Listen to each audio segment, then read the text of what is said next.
Foundation, the Rockefeller Foundation, the Charles Stewart Mott Foundation, the Corporation for Public Broadcasting, and by annual financial support from viewers like you. Additional funding provided by the Texas Committee for the Humanities.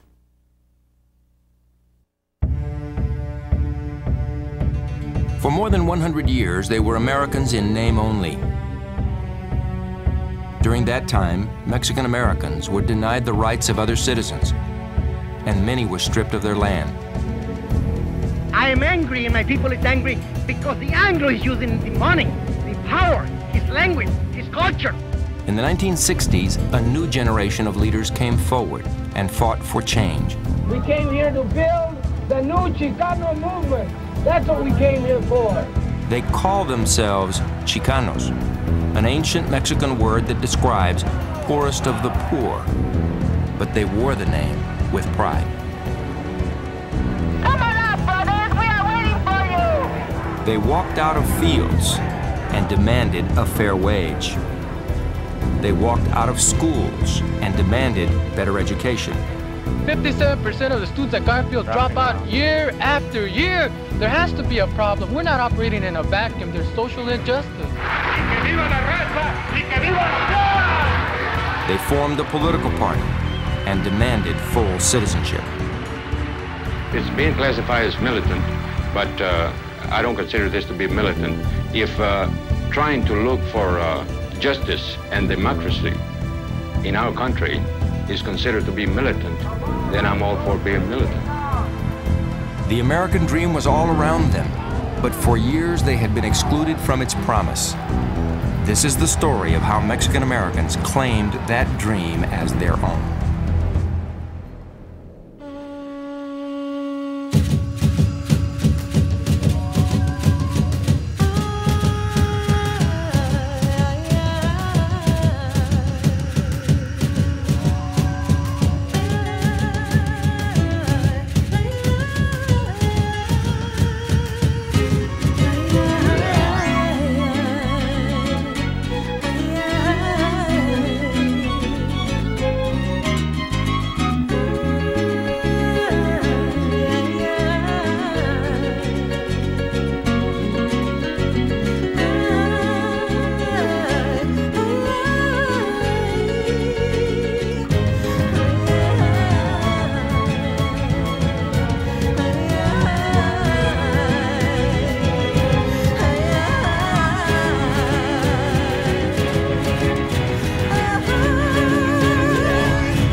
October 1966, a group of Mexican Americans gathered to remind the United States of a long-forgotten promise.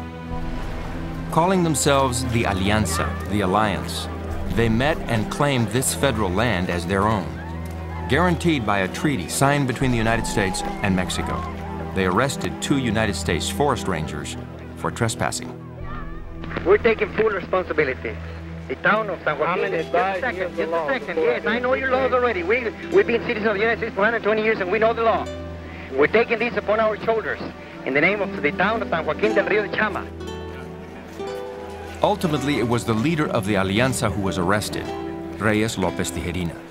But he planned to use that trial to argue that, according to a treaty signed by the United States, the people of northern New Mexico legitimately owned the land.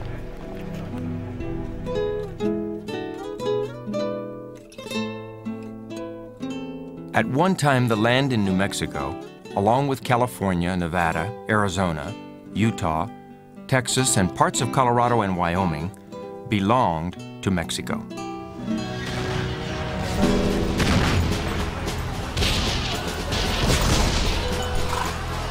In 1846, the United States declared war on Mexico.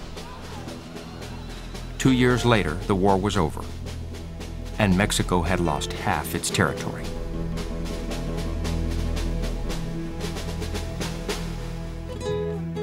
Overnight, 100,000 Mexicans became foreigners on soil that had belonged to their families for generations. The Treaty of Guadalupe Hidalgo promised these new Americans free enjoyment of their liberty and property of every kind.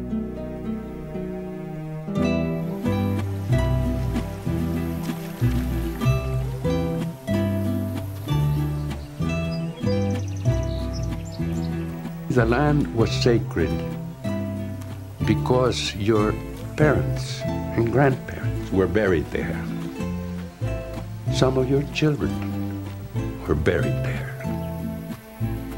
And you would be buried there.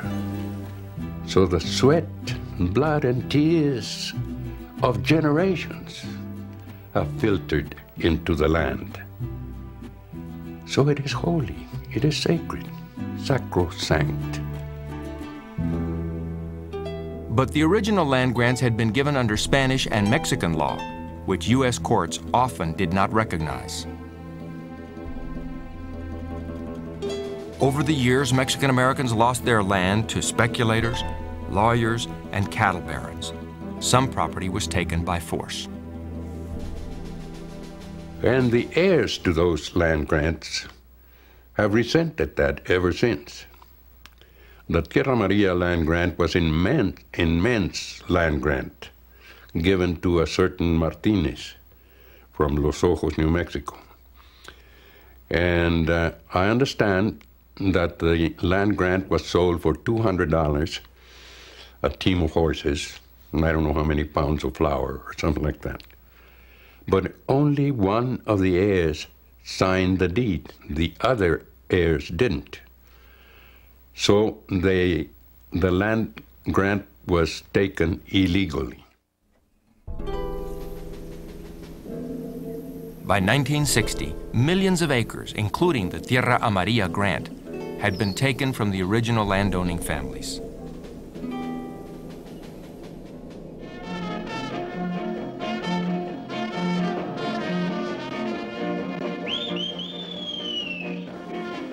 Stepping into this long-simmering land dispute was Reies Lopez Tijerina. Born in Texas during the 1920s, he was the son of migrant workers. After a prophetic dream about injustice in New Mexico, Tijerina decided to learn treaty law.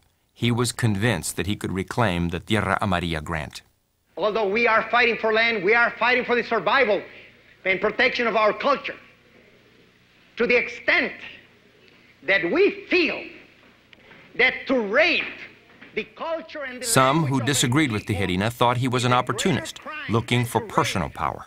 That's just the way we will fight. What you're really saying, in effect, is that you own this land, you want everybody else to get off of it, or if they want to stay on it, to submit to your regulation. No, to the regulations of the town councils, which are covered and protected by the Constitution of New Mexico, Article 2, Section 5, and by the Constitution of the United States, Article 12, Section 2, where it states that all the treaties made by the United States government are the supreme law of the land.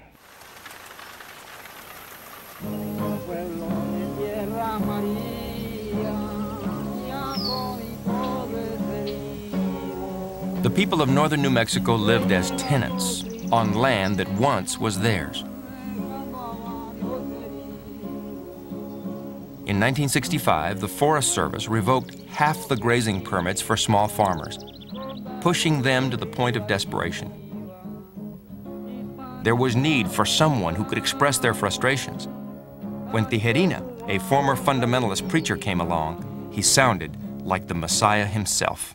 We are now waiting an answer from the State Department to claim what belongs to us.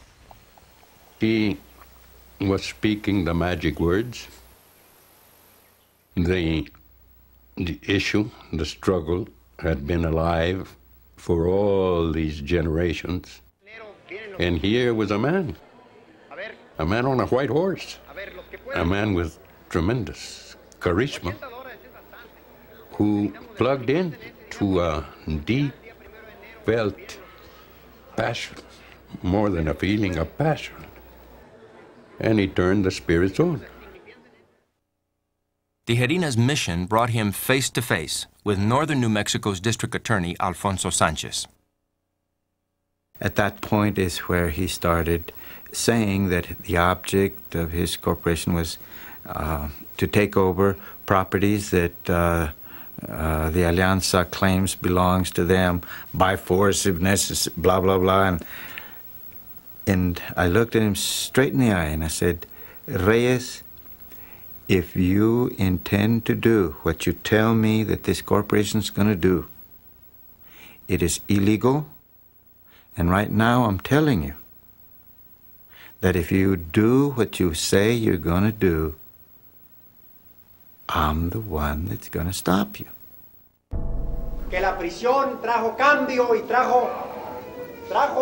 In the spring of 1967, Tijerina faced federal charges for his role in the occupation of Carson National Forest. Tensions in northern New Mexico were escalating.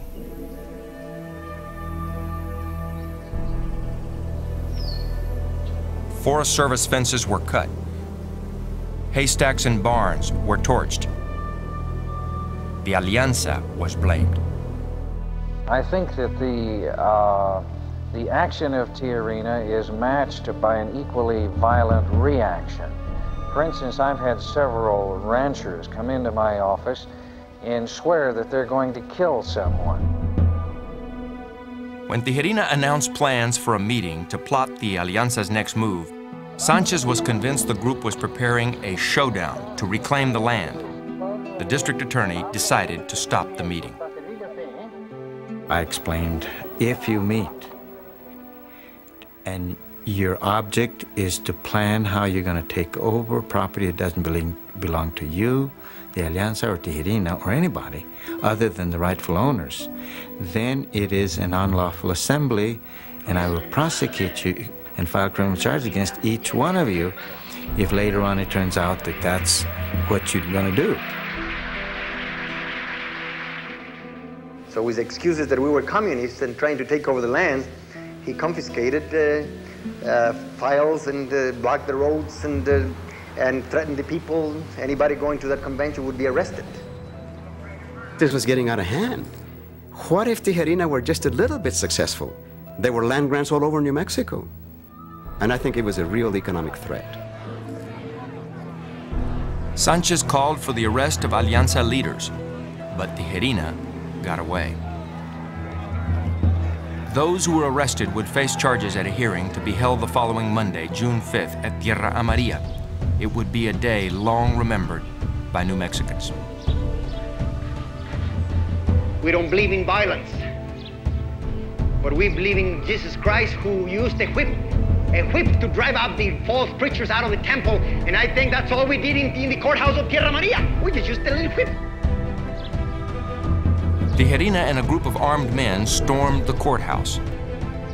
They were there, they said, to make a citizen's arrest of District Attorney Sanchez for violating their right to assembly. When gunfire began, Sheriff Benny Naranjo was inside the courthouse. My jailer ran into the hallway and he says, "Get the hell out of here, Benny. Get out of here." And he jumped out the window. And then they shot him outside the window. And I went to the window and they started shooting at me, and then they started shooting at me through the door off the hallway, so I laid down on the floor. But I heard them, that they kept saying, "Reies said not to hurt nobody, that all we want is Alfonso Sanchez." Sanchez was nowhere to be found. Had I been there, I guess those 100 bullet holes I wouldn't be here. A state patrolman and the jailer were shot and seriously wounded. Two others, a reporter and a deputy sheriff, were held captive all afternoon. My understanding is that Reies had tried to kind of calm down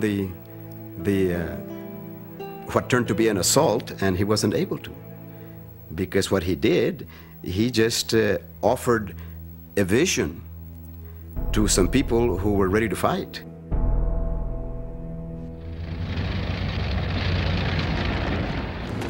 The governor's office called in the National Guard. Revolution, it seemed, had come to northern New Mexico. It was like Emiliano Zapata and Pancho Villa were alive again. and they had gone and had claimed their land again. It was like wildfire in the movement when we heard about it. We heard it like that. Among land-grant people, there was kind of a victorious sense that finally, you know, our cause is out in the open, and finally, maybe we can galvanize the nation, such as the African-American movement has done. Some Mexican Americans were alarmed by the violence that had taken place. But Tijerina's actions fired the imagination of movement activists and inspired a corrido, a traditional ballad commemorating the event. It was at the county courthouse, hamlet of Tierra Maria, June 5th, 1967, the county of Rio Arriba.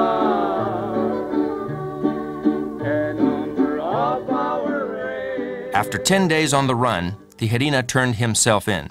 He now faced state criminal charges.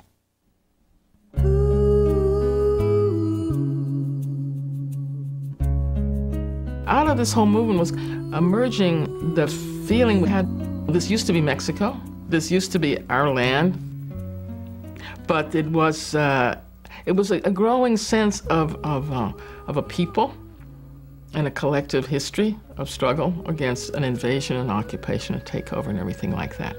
And I think that had a lot to do with it.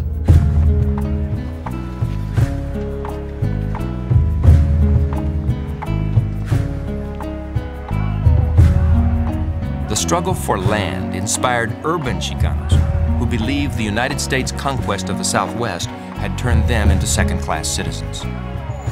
Certain things you knew, stores you shouldn't shop in, movie theaters you probably best not go to, and still the synonymous sense that the word Mexican went with the word dirty. I remember as a child people feeling that the best thing they could say to me was, well, you're a Spanish girl, aren't you? And I'd say, no, I'm Mexican. I hated being Mexican. There was no respect, there was no status, there was no participation in the society. My father not speaking good English was an embarrassment when I would go to school as a child. Now these were things that I wasn't able to intellectualize. These were things that I felt. We were walking around with a tremendous burden of being Mexican in a country that didn't want us except as labor. This is something that I'll never forget. And I'll never forget it because this was the evening that I asked my wife to marry me. Edward Roybal, one of the first Mexican Americans elected to Congress, experienced discrimination firsthand. And the policeman lined us all up, about 14 couples, made us put our hands up over our heads, and they went through our pockets. Then they asked each one of us to show credentials. I gave them my wallet, and after they looked at it, this policeman started to take my cards out of my wallet and drop them to the sidewalk. And then after he did that, he said, now you pick them up. I remember getting on my knees and picking them up. This is something, of course, that a man that had just asked his best girl to marry him will not forget. Our parents consciously chose not to share their experiences with us, their bitter, discriminatory experiences. They thought that it would embitter us, that it would create sort of a hatred within us that they wanted to prevent and protect us from.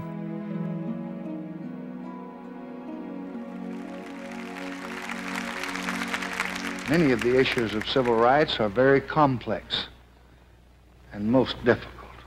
President Lyndon Johnson, a Texan elected with broad Mexican-American support in 1964, was already under pressure from the Mexican-American community.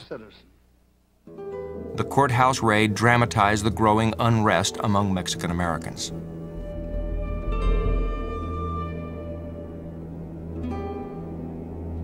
The legacy of poverty and discrimination was abundantly clear. Half of all Mexican Americans had less than 8 years of education. and a third lived in poverty. Politically, they were underrepresented. In 1967, only 4 Mexican Americans served in Congress. Spanish-speaking people, I think, need to get closer to their government and to get action from their government. And get action Johnson responded by creating a cabinet committee on Mexican-American affairs. For help in solving their very special, unique problems. I named Vicente Jimenez to the chairmanship of the committee. And that message came to me too, that, hey, you've got to do something, because here's this young radical group out there, they've got something on their minds, and I happen to believe that they're right. Establishment, you got to do something. And say to them, look, when you come to that particular area, you must remember that here is a... We walked this path to get to where we want to go. Some of the others wanted to walk another path to get to where they wanted to go. But where we wanted to go was the same place. We wanted equality. We wanted first-class citizenship. We wanted to be respected. We wanted our children to have better schools. All that everybody else wants, you know. We're telling them that we discovered this country on this side. But the cabinet committee was not enough. We're telling them that our parents... Already, new voices were demanding to be heard. In 1967, Corky Gonzales expressed the feelings and desires of young Chicanos in an epic poem, I Am Joaquin. I am Joaquin, lost in a world of confusion, caught up in the whirl of a gringo society. I am the masses of my people, and I refuse to be absorbed. I am Joaquin. Joaquin is a life of all of our people. Joaquin is one of us and is all of us. The odds are great, but my spirit is strong. My faith unbreakable. My blood is pure. I am Aztec Prince and Christian Christ. I shall endure. I will endure. And now the trumpet sounds. The music of the people stirs. For Chicanos, I Am Joaquin was a spiritual and cultural revelation. It was the history they had never learned in school. It was a celebration of their Indian and Spanish ancestry, of their Mexican heroes and American lives. It's the experience that was so moving, because it was such a strong poem, you know, and yet it called you to action, you know, and I identified greatly with it. Corky gave soul and spirit, gave it the real spirit of what was Chicano nationalism, which was very positive. If there was an ideology out there, Corky was very much the driving force.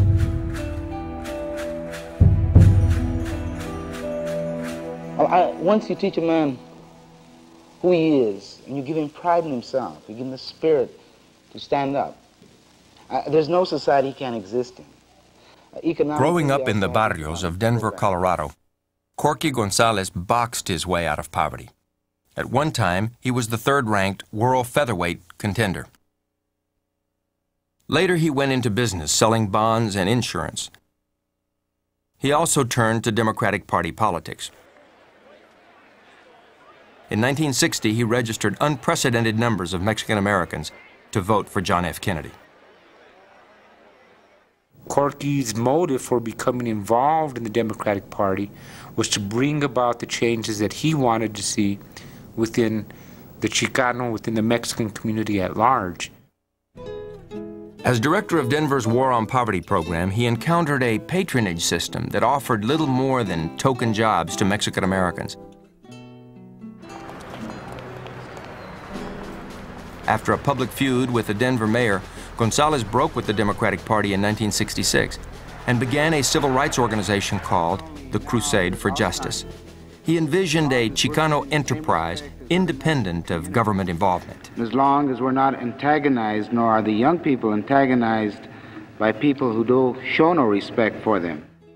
We as an organization were a nationalist organization, which means we put our priority on our community. We felt if Mexicans didn't stick up for Mexicans, no one else was going to. I kids are just as smart as anybody else's kids given the opportunities. And we wouldn't be fighting so hard if our parents before us would have done what we're doing for our children. And they say, well, this is the way it is, you have to accept it. We found out we don't have to accept it. And our kids are not going to. We're not going to settle for this for our kids. We're going to work with them and teach them our new way of life, which is our right. Corky was a hell of an organizer, you know. I mean, this is a guy who was really making things happen in Denver. I mean, there was a full-fledged community organization that was very sophisticated for its time, operating out of Denver, Colorado. And it was all centered around this guy called Corky Gonzales, you know, who was one of us. Corky Gonzales would soon gain national attention for Chicanos. We spend in the so-called war on poverty in America only about $53 for each person classified as poor. Dr. Martin Luther King had made great strides obtaining civil rights for black people. Now he wanted to address poverty with a multiracial coalition. King was planning a Poor People's Campaign in Washington, D.C. during the spring of 1968. He hoped to unite Americans of all colors under one banner to join in a common fight against poverty. Dr. King invited Corky Gonzales and Reies Tijerina to be part of that coalition. Only a few weeks before the campaign took place, King was assassinated.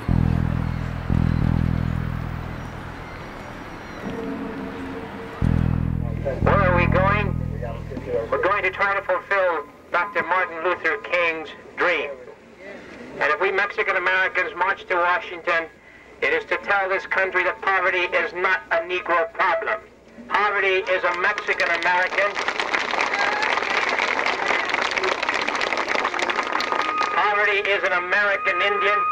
Poverty is a Puerto Rican. Poverty is an Appalachian problem.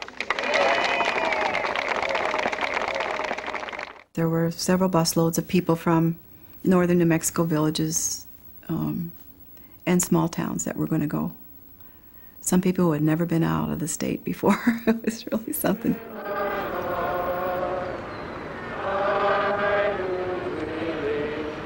Seizing the opportunity, some Chicanos gave voice to the frustrations of their people. Everybody seems to be taking advantage of us, you know. Our Mexican-American brothers and fathers are the ones that go fight in Vietnam, and then when they come back, they have no jobs, they have nothing here to come back to. Reies Tijerina and Corky Gonzales were leaders for the Southwest contingent of the Poor People's Campaign. The newspapers is speaking nothing but jobs, jobs, jobs. It doesn't mention land, it doesn't mention treaties. Tijerina viewed the campaign as a means of bringing the Treaty of Guadalupe Hidalgo and his land struggle to Washington's attention. I would like to state that the Mexican Americans from the Southwest have come here in support of the Poor People's Campaign, to be part of the Poor People's Campaign. Gonzales saw a larger objective. He and his followers wanted to create alliances and draw national attention to Chicano issues. But the Poor People's Campaign revealed differences between the participating groups. Without Dr. King's leadership, the campaign was soon floundering. Chicanos became increasingly impatient with the campaign's lack of progress. Our rights as Spanish Americans and the Indian rights and the poor people, poor whites, are not being represented rightfully. I would like to say that there is no division in our ranks whatsoever. Reverend Ralph Abernathy, director of the Poor People's Campaign, tried to resolve the conflict without success. Chicano leaders began setting their own agenda. It's the Magna Carta versus the Supreme Court of the United States. It's the Indian people and 16,000... At the Supreme Court, Tijerina called for the recognition of Indian rights. So we are happy that we made history today. Ladies and gentlemen of Resurrection City, for 9 years, Mr. Attorney General, under the... We have 3 more things and then I'll be with you. At the Justice Department, Corky Gonzales grew impatient with administration rhetoric. Gonzales challenged Attorney General Ramsey Clark. When you say there might be discrimination in housing, then that means that you are either naive or blind. I didn't hear you say anything about the juvenile court, kangaroo court, that subjects our children to controls by people who don't care any more about them than except to advise them to go into the U.S. Army or the Navy or Marines. Corky Gonzales was emerging as the leading Chicano voice. Personality-wise, Corky understood the workings of the politics. He was skilled in that. Reies was so single-minded around his issues that I think it was difficult for him to swim in that atmosphere. Reies was not an organizer. He was a leader. Corky was a person who could both organize and lead.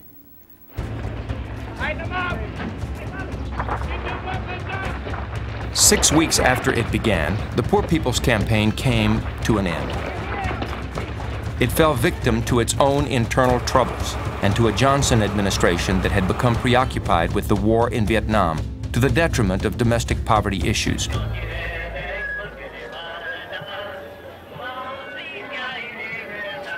Still, many Chicanos viewed their participation as a success. When issues of civil rights were discussed, you started seeing that the Mexican-American community was mentioned, if not included. And we felt that we did attain that one goal, that we gained national visibility for a group that previously had been considered an invisible minority. Soon after returning to New Mexico, Reies Tijerina began a 2-year prison sentence for his role in the takeover of the Carson National Forest. Because there is nothing but racists. Let's face it. You have to understand that they thought that we couldn't march. In Denver, Corky Gonzales and other leaders announced it was time for Chicanos to meet independently and on their own terms. We came here to build the new Chicano movement. That's what we came here for. The first Chicano Youth Conference was to take place at Denver in March of 1969.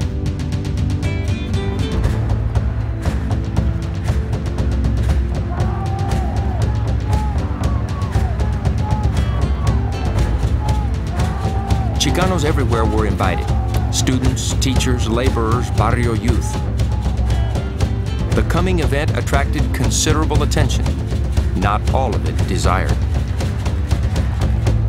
And FBI files on the Crusade for Justice showed that that very proposal to convene a national gathering of Latino activists immediately drew the concern of J. Edgar Hoover and the FBI.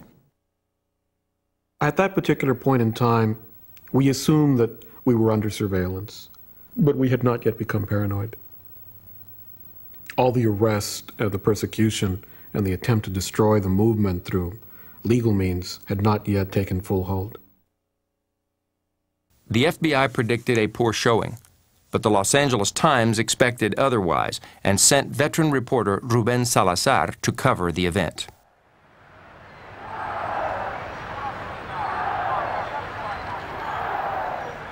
More than 1,000 came to the meeting, 3 times the Crusade's initial estimate. That was my first encounter with Texans and Coloradans and New Mexicans and Arizonians. And they were all Mexicans. And then there were Mexicans from Chicago, New York, Kansas. I didn't know there were Mexicans in Kansas. So this was one of the main purposes, to relate the farm worker struggle, the land struggle, the urban struggle. And in doing that, we forgot a lot about the urban problems. And, Corky Gonzales hoped to adopt a plan of action. It would be a nationalist blueprint for self-determination, emphasizing separate Chicano institutions, community-controlled schools, an independent political party, and cultural affirmation.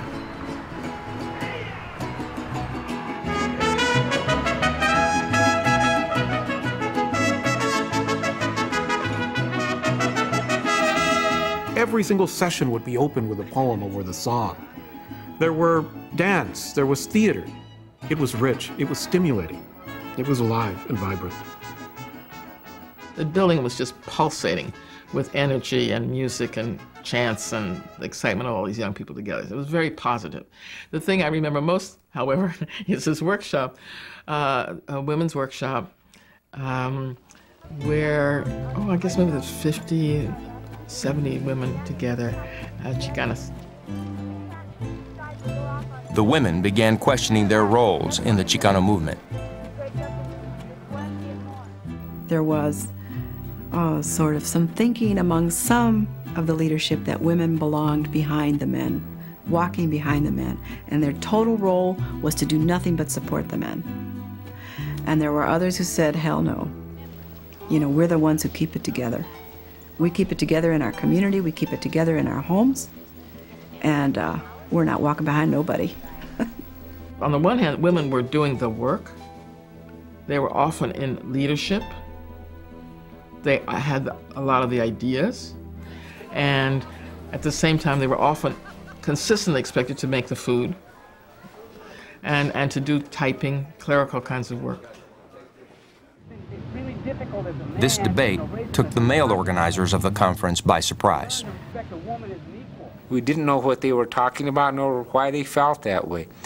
So due to the pressure of the women, the agendas were changed, meeting places were set, panels were set up, and women had their voice whether or not the men liked it. The Women's Caucus agreed to press for equality within all aspects of the movement, but rejected a separate organization for Chicana feminists. Most of us, I'll say the majority, were not at the point of defining ourselves separately in the Chicano movement. There was not a formal position taken, just that it should be understood that women and men would be equal, especially since we were fighting for equality and for the end to racism. That was as much a rejection of the women's liberation movement of those years, which was seen as, and in many ways was, overwhelmingly middle class and Anglo women, white women, who did not understand racist oppression, did not understand the oppression of whole people, half of whom are male. In other discussions, some of them very heated, activists debated Marxism and nationalism, but reaffirmed a Chicano identity rooted in ancient Aztec myths. We didn't want to assimilate it into some melting pot notion in which we had to sacrifice everything, and the dominant society just swallowed us up into some sense of a new American, and we had to give up who we were, and we wanted to define ourselves on our terms.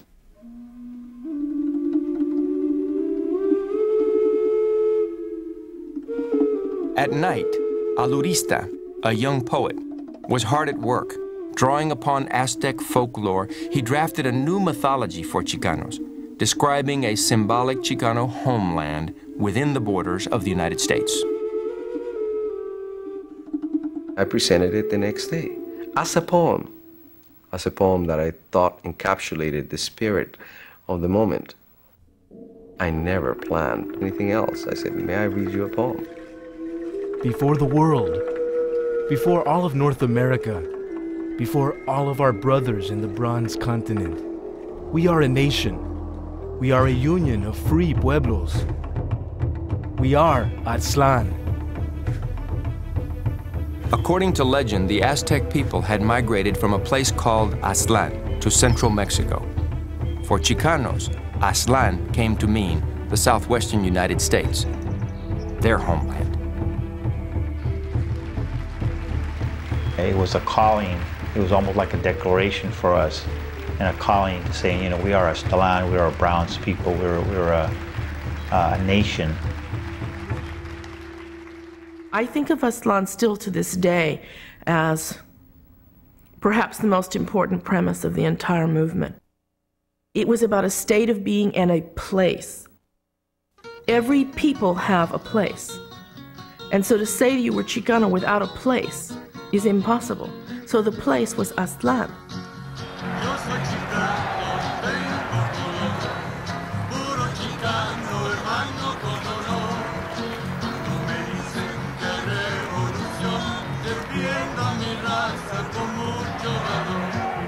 Aztlán became a call for political power, a call heard when over 1,000 Chicanos marched out of conference headquarters to the state capital. There, they lowered the Colorado state banner and raised the Mexican flag. With our hearts in our hands and our hands in the soil, we declare the independence of our mestizo nation. To outsiders, it looked like Chicanos were turning their back on America. To Chicanos, it meant they were here to stay. It meant we were home. It meant this was our historic land. It meant this is where we were from. It meant we weren't foreigners. It meant we weren't wetbacks. It meant we weren't illegal aliens. It meant we were in our ancestral land. We had been educated under mythologies and myths that basically emanated and came out of the American experience. You know. Whatever you had, you know, whether it's Manifest Destiny or the Cherry Tree or whatever myths, you know, energize your culture, we now had something, the myth of Aztlán, it connected us all.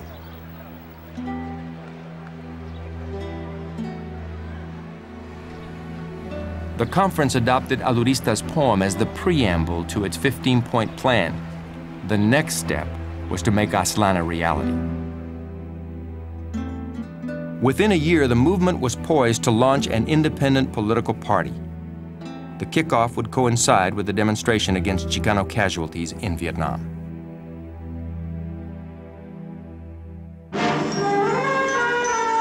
Anti-war demonstrators protest U.S. involvement in the Vietnam War in mass marches, rallies, and demonstrations. Central Park is the starting point for the parade to the UN building. President Richard Nixon came to office in 1968, promising to reduce American troops in Vietnam. Instead, he widened the war.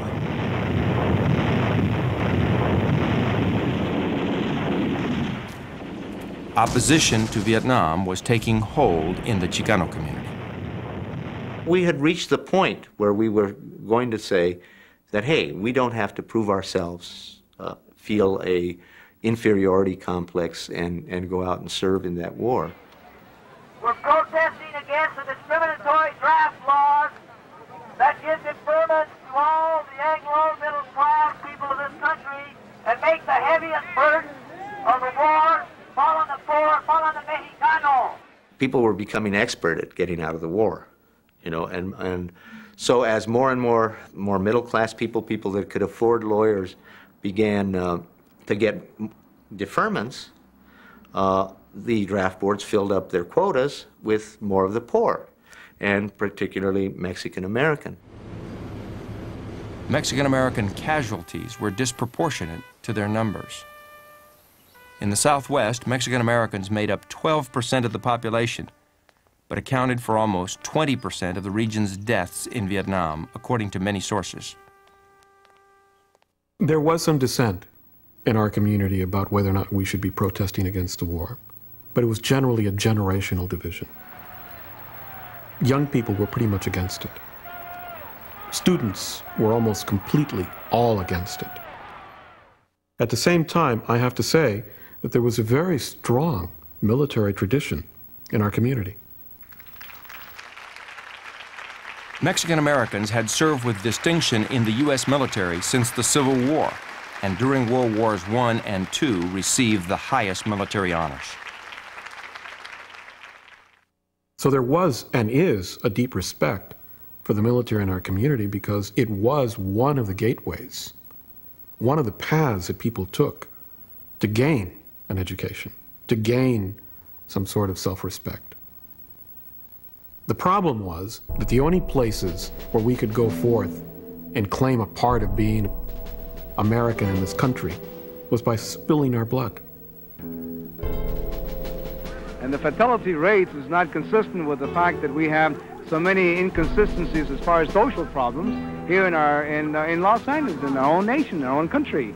If you were asked to risk to die for something, what is it you believe in, and what do you owe to that country? You know, why should you fight over there when our main battle's over here right now? This is our land. This is our land. It's easy for the establishment to say, aren't we all the same? Aren't we all Americans? Well, obviously we're not. Otherwise we wouldn't be in the revolutionary process that we are in now. What, in your estimation, is the most serious problem? Los Angeles Times columnist Ruben Salazar had been following the Chicano movement ever since the Denver Youth Conference. Chicanos, in turn, were coming to respect his frank commentary. And when he goes in the army, he goes to... Salazar now joined Chicanos in vocal opposition to the war. Many of us are quite grateful that I, for one, probably would never have gone to college if I had not been in the army, and thanks to the GI Bill. But the fact remains that we seem to lose more of our people in Vietnam in proportion to the rest of the population. A Chicano moratorium committee was formed to build momentum against the war. The idea came up, why don't we have a national meeting and start developing how we nationally do something against the war? So let's have our own Chicano moratorium. They held anti-war rallies in Chicago, San Francisco, Austin, and Houston, with a major demonstration slated for Los Angeles in August 1970. A moratorium march.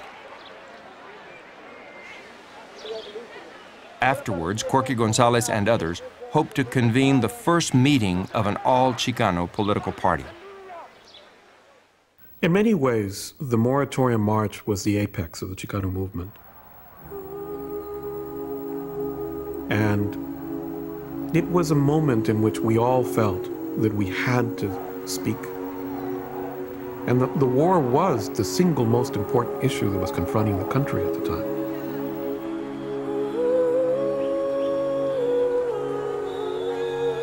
On August 29th, 25,000 to 30,000 Chicanos gathered in Los Angeles to protest the war in Vietnam.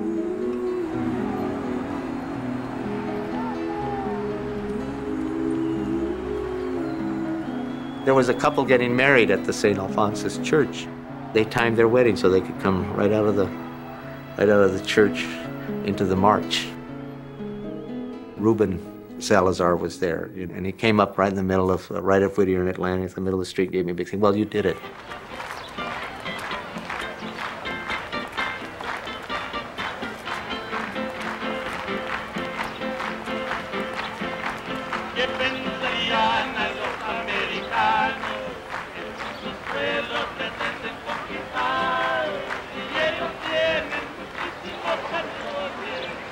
After a 4.5-mile march, the demonstrators gathered at Laguna Park.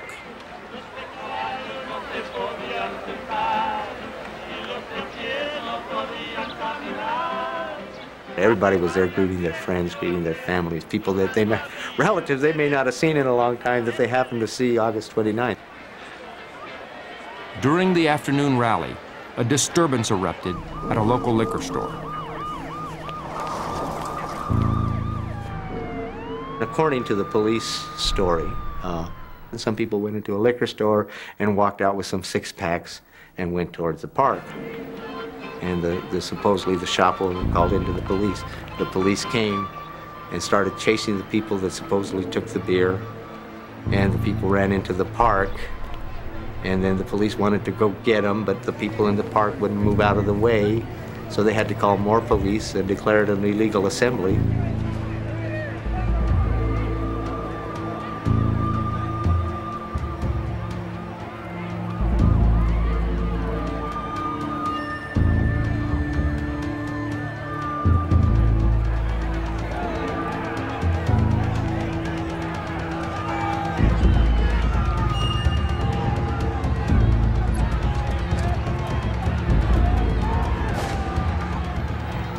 That was their pretext that they used, to break up a demonstration of 25,000, 30,000 people against the war in Vietnam and in East LA.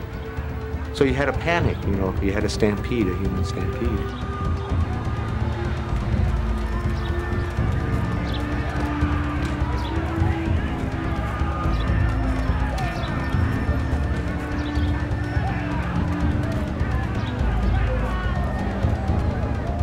A lot of destruction took place on both sides. The police called it a Chicano riot. The people called it a police riot.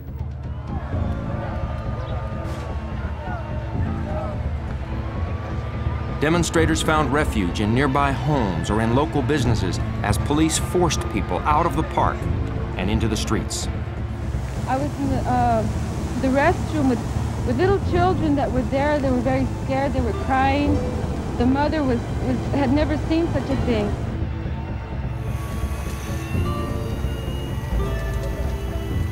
Deputy Sheriff Thomas Wilson responded to a report that an armed person was in the Silver Dollar Bar on Whittier Boulevard.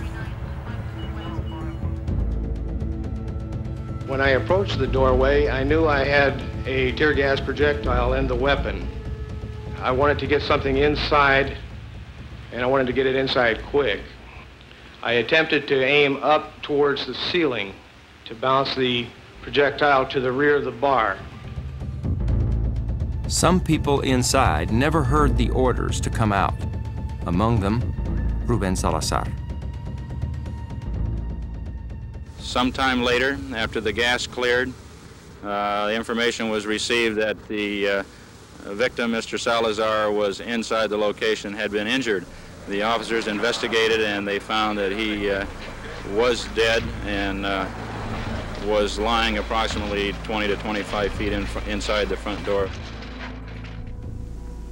The deputy sheriff's tear gas canister hit Salazar in the head, killing him. If it was an accident, it happened because the lives of Mexican people were considered worthless. So that you could fire a huge tear gas projectile into a bar, a public place, and not worry about it, it happened that it took off Ruben Salazar's head. Chicanos mourned the loss of a friend and their only ally in the mainstream media. The death of Ruben Salazar had a profound impact on the Chicano movement. I think that the sheriffs, proved the point that for the Chicano, the war is more here in the struggle for justice than over in Vietnam.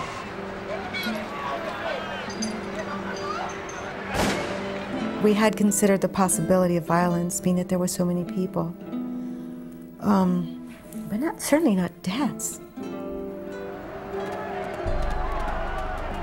200 people were arrested, 60 were wounded, 3 died, and plans to create an all-Chicano political party were postponed.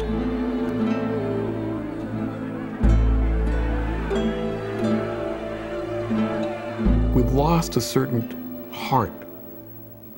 We lost a certain innocence of our ideals, that we could engage the country through the country's own ideals of the Bill of Rights, the ideals that the country was supposedly founded on, and that we could be killed. All people who are struggling for more social justice, it's a long struggle. But there are traditions that get set, there are concepts that get established, there's visions that get put out, there's dreams that get dreamed. And just having those in our lives and in our minds is a victory in itself.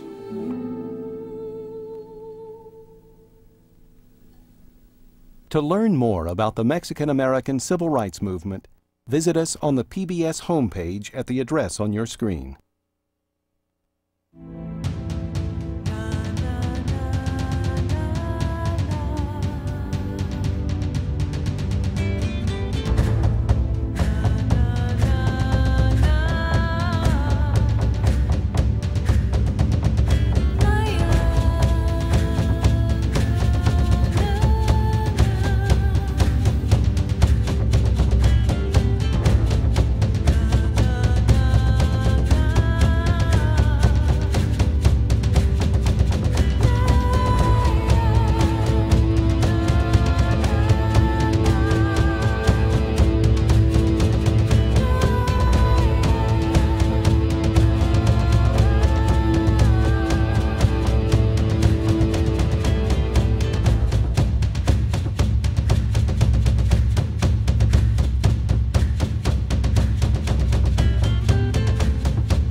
Major funding for this program was provided by the Ford Foundation, the John D. and Catherine T. MacArthur Foundation, the Rockefeller Foundation, the Charles Stewart